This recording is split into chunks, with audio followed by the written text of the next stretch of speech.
Alléluia, gloire à Dieu. Bon dimanche à tout le monde. Que Dieu vous bénisse abondamment. On va parler de la sagesse.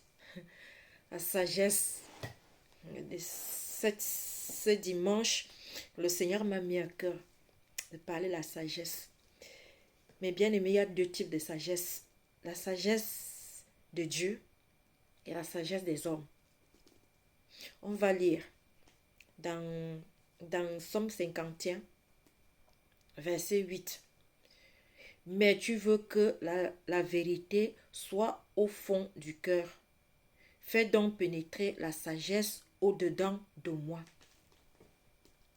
Que la sagesse de Dieu nous pénètre. Avec la sagesse de Dieu, on peut bien bâtir, on peut bien gouverner, on peut bien conduire. On peut bien regarder. Tu regardes la situation de ton frère, de ta soeur, tu sais bien. Tu sais bien pointer, piquer là où ça se trouve. Avec la sagesse de Dieu, tu jouis du bonheur de l'autre. Mais la sagesse des hommes, mes bien-aimés, excusez-moi le thème, ça détruit. Ça détruit beaucoup. Ça tue la sagesse des hommes. Alléluia. Parlons un peu l'histoire de Salomon. Salomon a prié l'Éternel. Qu'est-ce qu'il a demandé? Il a demandé juste la sagesse. Que Dieu lui donne la sagesse pour qu'il puisse bien gouverner. Effectivement, je vous prends l'histoire des deux femmes. Les deux femmes qui ont accouché, en même temps, ils avaient tous les bébés. La nuit, l'autre est montée en tournant, elle est montée sur son bébé. Son bébé est parti. Et elle est venue voler le bébé de l'autre pendant qu'elle dormait. Le jour, c'est des problèmes. Ils commencent à discuter l'enfant. Quand ils arrivent devant Salomon, qu'est-ce que Salomon a fait? Ça, c'est ce qu'on appelle la sagesse. La sagesse de Dieu peut bien gouverner, mes bien-aimés. Que cette sagesse nous inonde.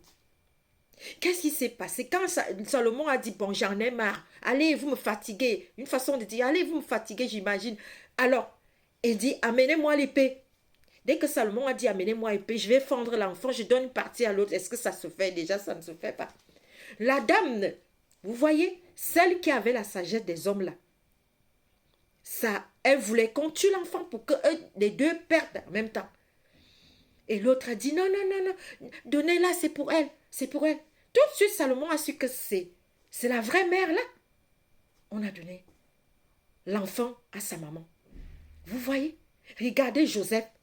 C'est grâce à Joseph, Joseph est devenu ici,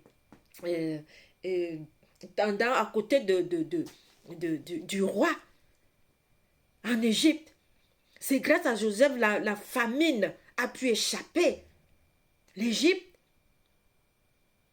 que les gens venaient de partout pour venir se ravitailler en Égypte à cause de quoi? La sagesse de Joseph.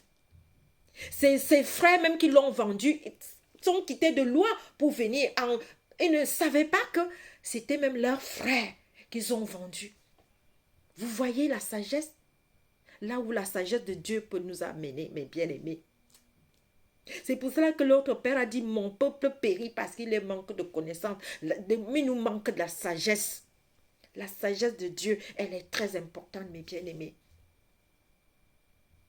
Nous, les femmes, là, ça dit, je crois que dans Proverbe, ça dit, la femme sage bâtit sa maison. Quand on parle de la sagesse de Dieu, ça bâtit. Mais femme insensée détruit. Femme insensée, c'est quoi? C'est la sagesse des hommes. Mais bien aimé, l'homme, non. L'homme, non. Excusez-moi, mais c'est la vérité.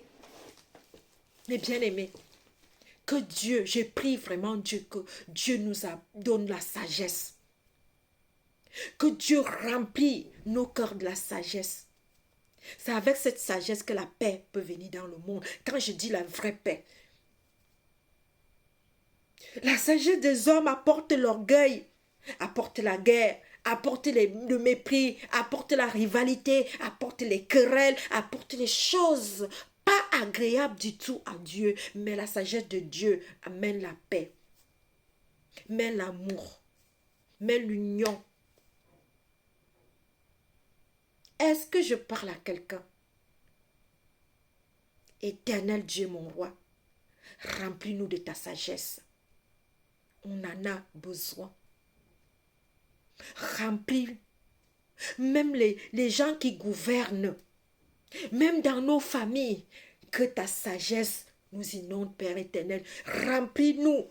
Touche ta tête, tu dis, je m'inonde, que l'Éternel inonde-moi de ta sagesse. Parce que quand la sagesse vient, c'est l'intelligence aussi qui s'ajoute. Et la paix commence. Et tu vois comment tu commences à gouverner, à faire des choses que tout le monde est content. Tout le monde est joyeux. Parce que Dieu nous a tous créés. C'est comme ça. Tous. Excusez-moi. Dieu nous a tous créés. Et pour que nous puissions vivre, que nous vivions ensemble. Et qu'est-ce qui se passe? Mes bien-aimés, qu'est-ce qui se passe? C'est parce qu'on a chassé, on a chassé notre Dieu, la chasette de Dieu. On a chassé, on a placé la sagesse des hommes. Et c'est ça qui nous détruit. C'est ça qui nous détruit, mes bien-aimés. Éternel, mon Dieu, mon roi, remplis-nous de ta sagesse, Père. Remplis-nous de ta sagesse, Père. Remplis-nous de ta sagesse, Père. Remplis-nous de ta sagesse. Et que, Père, que la paix règne sur cette terre. Que la joie règne sur cette terre. Éternel, mon Dieu, mon roi, fais descendre sur nous ta lumière. Fais descendre sur nous ta force, ta puissance, Seigneur, mon Dieu, mon roi. Que tu puisses régner au milieu de nous, partout. Sans ça, Père, ton peuple, le peuple de mon Père, le peuple de mon Père, mes bien-aimés, oh,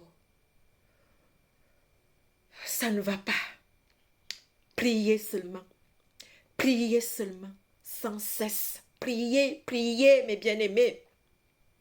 Que la sagesse de Dieu nous vienne en aide. Sans ça, que le Seigneur Jésus-Christ vous bénisse abondamment tout au long de cette semaine, tout au long de vos vies, partout où vous allez. Il nous remplit, nous inonde de la sagesse au nom puissant de Jésus-Christ. J'ai ainsi prié. Amen. Sachez que Jésus-Christ nous aime. Il ne veut pas que son peuple périsse. Mais bien aimé, ça ne va pas. Et il revient bientôt. Je vous aime comme l'Éternel vous aime aussi. Amen.